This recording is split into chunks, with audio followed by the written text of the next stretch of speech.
Welcome to the deep dive. This is where we take the sources you need to understand articles, notes, research, and really break them down for you. Fast, functional. Today, we're cutting straight to, well, immediate usefulness. We're diving deep into some core building blocks of everyday English. That's right, practical stuff. Exactly. Our mission is super practical today. Use shared sources focusing on 4 specific phrases, very common, very high utility English phrases. And we're not just going to give you definitions. No, our goal is to really dissect the function, the context, the feel of each one. The how and the when. Precisely. We want to make sure that when you use these, you sound, well, not just correct, but natural, polished, fluent even. Yeah, it's about sounding like you belong in the conversation. This is basically your shortcut to getting that structure behind natural chat. So if you're looking to speed up your fluency, like really fast, and maybe avoid that feeling of being totally overwhelmed by information. Which is easy to feel. Oh, absolutely. Structure is key. So we've built this deep dive around 4 distinct, really powerful tools. They're designed to move you past just, translating words in your head. Right, and straight into mastering that conversational rhythm. Yeah. The nuance. Exactly. And think of these phrases almost like high-value currency in conversation. Native speakers, we use these structures all the time, often without even thinking about it. To manage relationships, to maybe soften criticism a bit, clarify something complex, or show genuine good wishes. So mastering them really lets you operate differently. Oh, definitely. On a much higher social and professional level, I'd say. Often these kinds of structures, they're the hidden gap, the gap between being able to understand quite sophisticated English and actually being able to speak it gracefully, effectively. Once you get these 4 folded into your active communication toolkit, I really think you'll notice an immediate, a tangible improvement. In the impact. Yeah, the impact and how people receive what you're saying. Okay, let's dive into the first one. It's a phrase that looks pretty simple on the surface, but it carries significant weight. I wish you all the best. Seems straightforward. Right. On paper, it's just a nice way to sign off, but the contexts, the places where you use it correctly versus where it sounds completely wrong. Ah, that tells the real story. Exactly. It tells you a lot about its functional utility. Its main job, its primary function, is as a formal but still sincere closing statement. It's about offering comprehensive well-wishing. Comprehensive. Okay. Yeah, and the key thing is it usually signals the end of a long or meaningful interaction. Or maybe it marks the start of a big, new, maybe uncertain chapter for the person you're talking to. So it closes one door. While affirming your positive support for whatever's coming next. It's got that weight. I'm curious about that word all. All the best. Why not just, I wish you the best? Does adding all really change things that much, or is it just like extra words? That's a great question. And yeah, linguistically, all is actually pretty critical here. It emphasizes the totality, the completeness of the good wishes. You're wishing them success, happiness, health, fulfillment, the whole package. Ah, okay. So it's broader than just one specific thing. Exactly. It goes beyond a single goal, like, say, getting a specific job. Yeah. It's focused on the person's entire future well-being. Yeah. And that's why you wouldn't use it for, small, everyday things. Right. Like saying goodbye to the barista. Exactly. If you say, I wish you all the best to your barista, it sounds overblown. Yeah. Maybe even a little weird, unsettling. Yeah. Okay, got it. So let's drill down into the situations where this phrase really fits perfectly. The professional transition seems like the classic example, right? It's definitely the gold standard for a professional sign-off. Absolutely. When a colleague leaves a job, doesn't really matter if they're going to a competitor, retiring early, or even leaving under slightly, tense circumstances. This is the expected, mature closing line. It shows positive regard for their future career, whatever it holds. It makes sure the relationship ends respectfully. So it smooths things over, potentially. It can, yeah. Consider the difference, right? If you've worked with someone for, say, 10 years and they're retiring, you'd write something like, thank you for all your mentorship, your dedication over the years. I really wish you all the best in this next chapter. It feels sincere, heartfelt, broad. Makes sense. But what if maybe they were let go, but you still need to maintain a professional front, maybe for the company's sake? This phrase still works. It acts as a necessary kind of formal boundary marker. It's polite disengagement. How would that sound? Something like, we appreciate your service here, and I wish you all the best in your future roles. It's polite, final, but not overly warm, perhaps. That's a fascinating distinction. It's almost like a diplomatic tool in a way. It really can be. You also mentioned the difference between this and just saying good luck. Can we unpack that a bit more? Yeah. Because they feel different. Oh, hugely different. Good luck is great for things that feel a bit random, low stakes maybe, like an exam, a first date, buying a lottery ticket. Things involving chance. Exactly. It implies chance plays a big role. But I wish you all the best is fundamentally different. It focuses less on luck and more on the person's own potential, their character, their effort. Ah. You use it when you recognize the seriousness of what they're undertaking, the magnitude of it. Okay, so if someone's starting a huge multi-year degree course or launching a business from scratch or maybe moving halfway across the world, Yes. things that need sustained effort, high stakes, all the best is better because it respects the gravity of it all. Precisely. You're acknowledging the journey they're on, not just hoping they win the lottery, so to speak. You're recognizing the serious investment of self involved. Think about those major life events. Someone's starting a really difficult personal project, maybe emotionally draining. Or that big challenging company restructuring we talked about before. Perfect example. You're signaling, look, I see how tough this is. And you're cheering for their overall success, their health, their outcome in all those dimensions. Which brings us back to the tone. If I were actually saying this phrase, how should it land? Because if you say it too casually, it just falls flat, doesn't it? It absolutely has to be delivered with a certain gravity. It's definitely weightier than a quick bye or see you around. Yeah. If you use it flippantly, especially in a fast, maybe transactional setting, it can sound either insincere Yeah. or even a bit passive-aggressive, like you're subtly saying, good riddance, hope I never see you again. Ouch. Okay, so sincerity and context are paramount. Totally.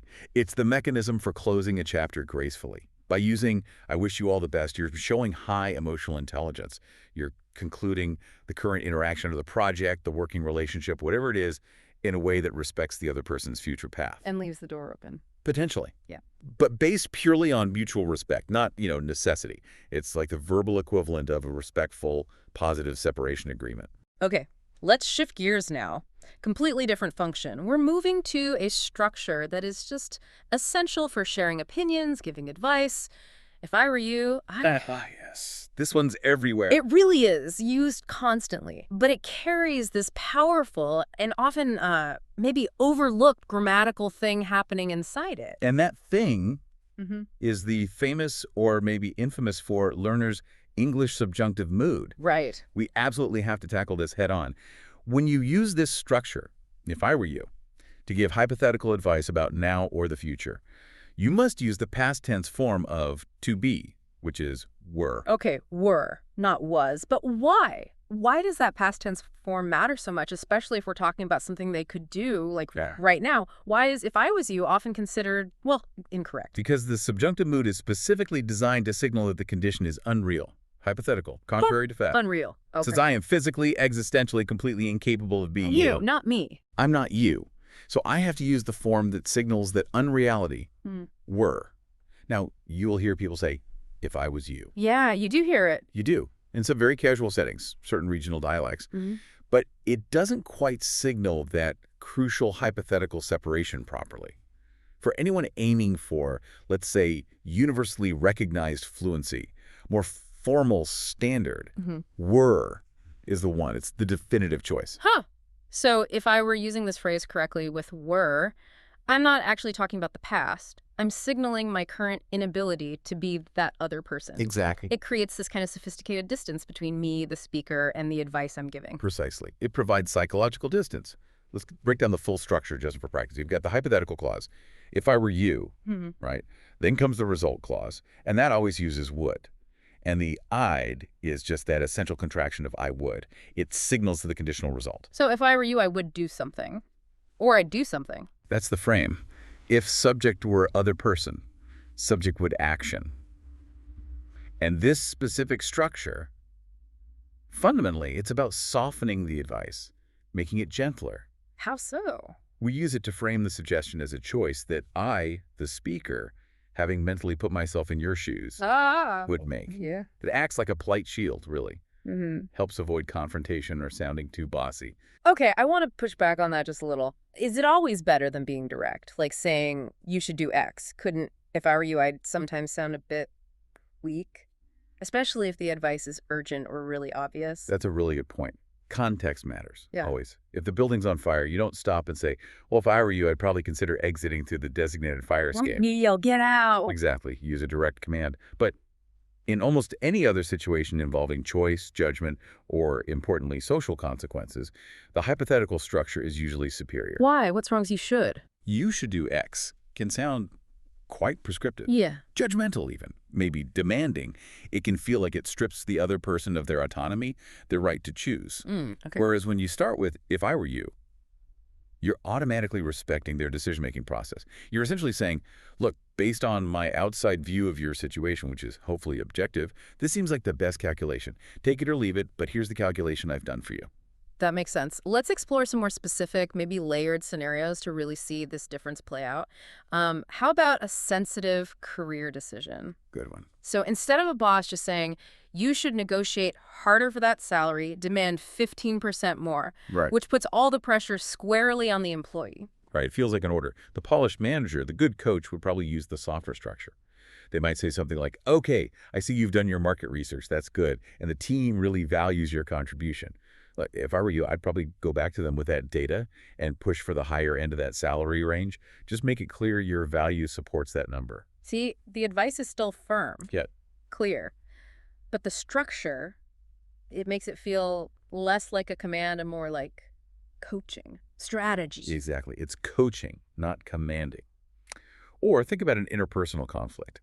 Maybe you're advising a friend on how to deal with a really rude email they received, Oh, yeah, tricky one. saying you should immediately tell them off.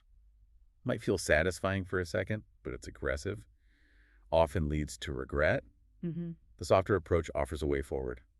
Wow, okay, that email was definitely inappropriate.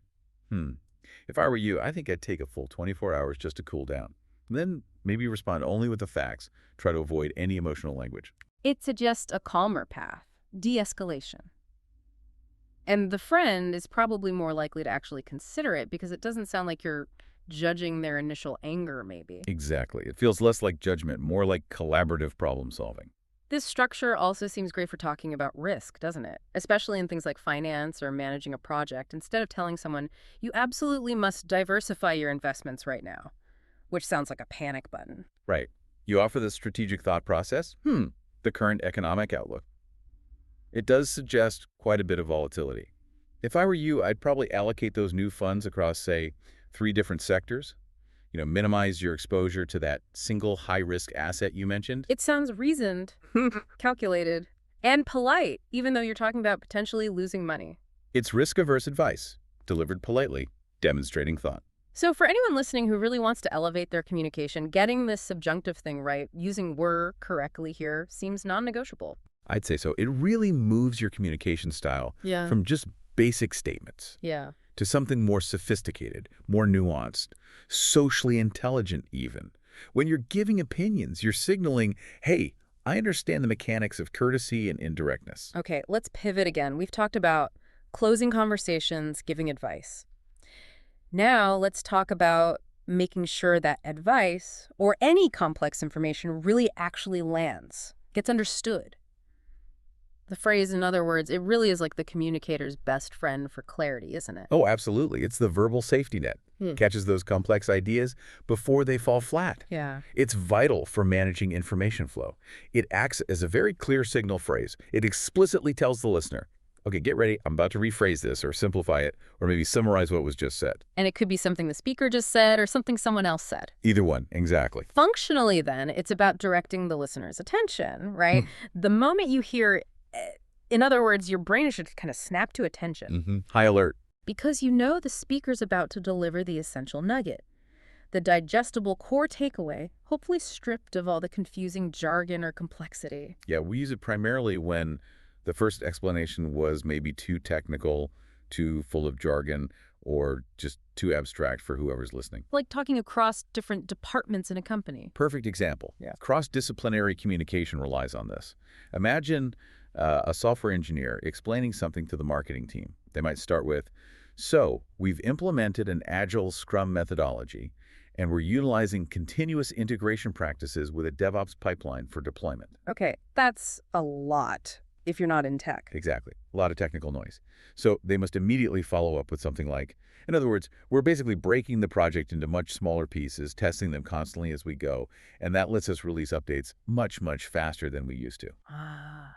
Okay, the second sentence is the payoff. That translates the internal tech speak into like actual business value, cuts right through the jargon. Instantly. And it's also a form of respect, isn't it?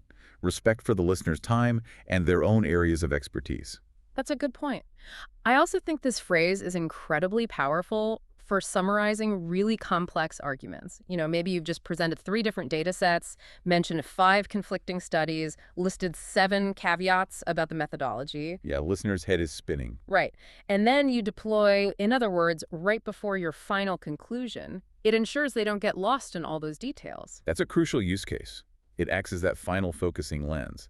If you're teaching, say, a complex political theory, and you've defined several abstract concepts, sovereignty, subsidiarity, federalism, Big word. big abstract words, you can wrap it up by stating, in other words, what we're really discussing here is how power gets distributed and who ultimately has the authority to make decisions, especially in a crisis. It compresses all that complexity down to the core question, makes it manageable. And notice what that signals about the speaker.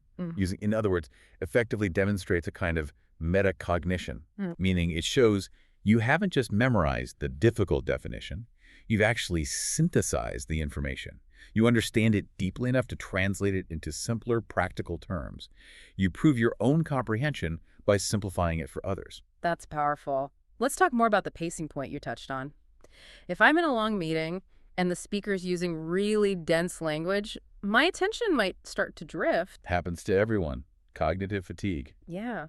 But when that speaker deliberately pauses, breaks the flow, and says, in other words, it's like someone took out a verbal highlighter pen. It forces me to refocus because I know the most important bit, the essence, is about to be delivered, hopefully without all the jargon. It actively manages the listener's cognitive load. It tells them, okay, you can let go of the technical terms for a second. Just grab onto this simplified meaning. Makes sense. We should probably touch on nuance here, too. While, in other words, is super versatile, good for formal professional settings, fine in casual chats too, it often carries a slight implication that the original statement actually needed clarifying. Ah, okay.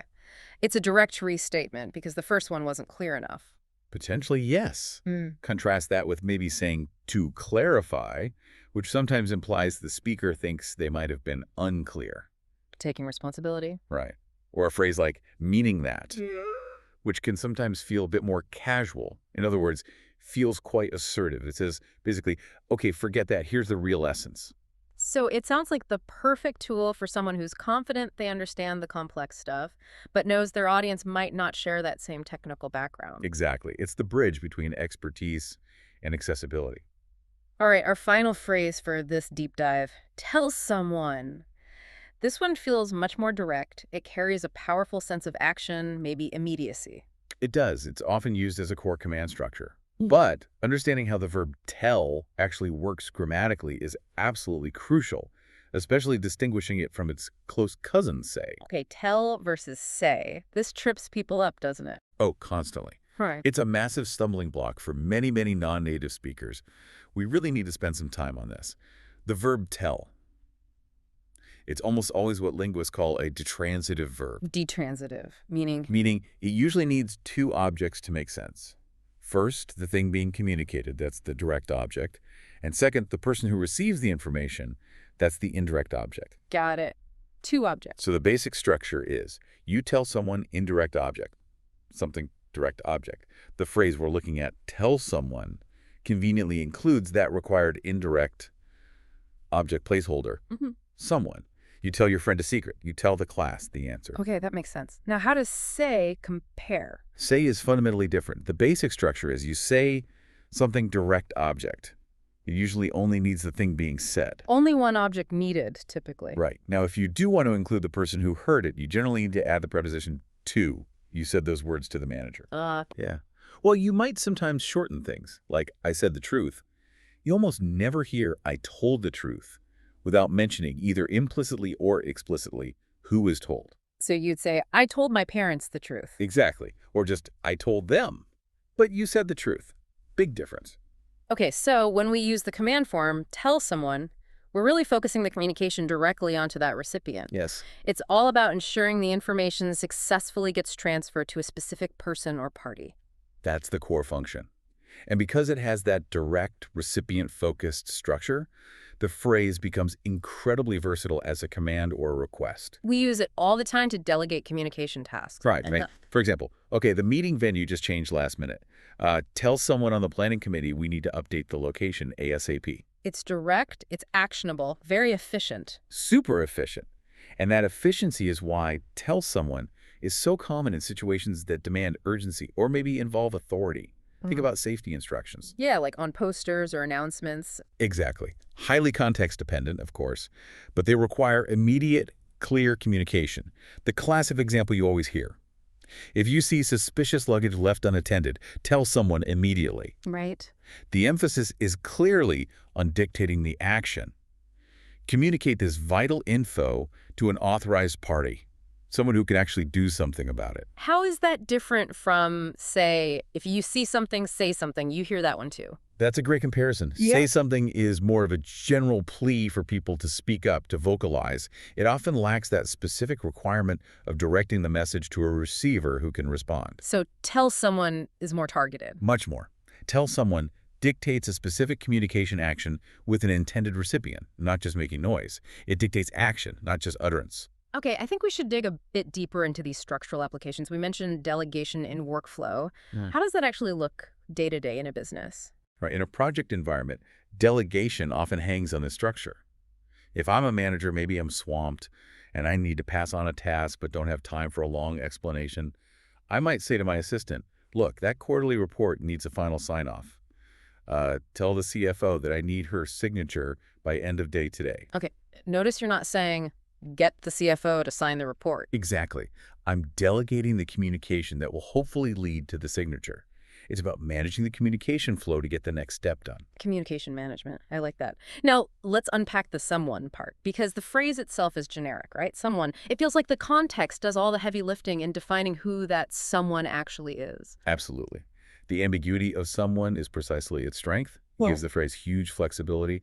If the context is, say, a summer camp for kids, tell someone clearly means tell a counselor, tell an authorized adult, basically, an anonymous but official authority figure. Right. But if the context is a family argument around the dinner table, and someone says, you need to tell someone how you really feel, the someone obviously means a parent, a sibling, someone trusted within that intimate circle. So the same structure works across completely different social registers. Totally.